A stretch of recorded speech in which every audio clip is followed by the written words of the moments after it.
On the 9th of October 2012, a Taliban gunman shot Malala Yousafzai as she rode home on a bus after taking an exam in Pakistan's Swat Valley.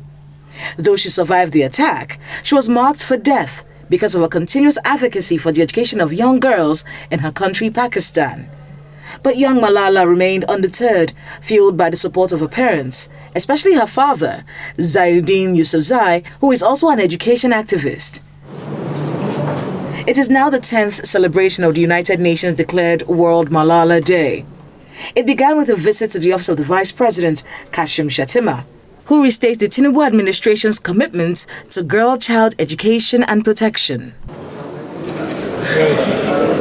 This is Malala's third visit to Nigeria, and she tells State House correspondents that when it comes to girl-child education, a lot has improved since our last two visits. Our ask here in Nigeria is that government, all states and all party members make a commitment to ensure that every child in Nigeria has access to a complete education, which includes senior secondary education as well, that every child has access to a free and quality education. The Deputy Secretary General of the United Nations, who's leading this UN delegation, sheds more light on the importance of this advocacy, considering Nigeria's peculiar circumstances. We have a large number of out-of-school children.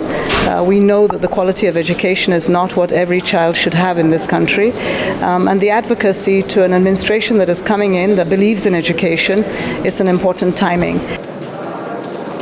The delegation makes their way out of the State House and heads to the United Nations House, where young girls and girl education advocacy groups from across the nation have been invited to draw some courage from Malala's story and her special message to them. We must ask those who claim to care about gender equality and education why their budgets and policies do not match their words.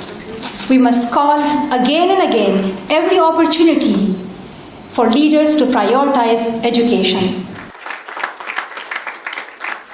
The commemoration of World Malala Day will definitely throw up a plethora of issues, a lot of which will be discussed around the world today. But one of the most important lessons to be learned from the story of this now 26-year-old woman is the power in the voice of one young woman if she has the support that she needs to express herself. And that's a lesson many families have been urged to learn, especially fathers in Nigeria. From the UN House in Abuja, Kayla Megwa, Channels Television News.